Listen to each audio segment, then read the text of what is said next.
सॅटिस प्रकल्पामुळे railway ticket घरावर हातोडा।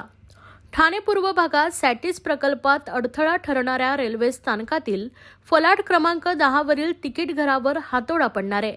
त्यामुळे जवळच एका कंटेनरमध्ये पर्यायी तात्पुरते तिकीट घर उभारण्यात आले। ठाणे शहरातील वाहतूक कोंडी दूर करण्यासाठी भविष्यात उपयुक्त ठरेल असा दुसरा सॅटिस प्रकल्प ठाणे महापालिका ठाणे पूर्व भागात उभारते। गेल्या अनेक महिन्यांपासून प्रकल्पाचं काम वेगानं सुरू आहे। आता ठाणे रेल्वे स्थानक परिसरातील कामांनाही गती मिळते। त्यानुसार ठाणे स्थानकातील फलाट क्रमांक 10 वरील तिकीट घर पाडले जात आहे। प्रवाशांची गैरसोय होणार नाही याची दक्षता रेल्वे प्रशासनाने घेतली आहे। नवीन तात्पुरते तिकीट घर मुंबई दिशेकडील पादचारी पुलाखाली तुर्तास सुरू करण्यात आले आहे। हे तिकीट घर एक लोखंडी कंटेनरमध्ये सुरू आहे।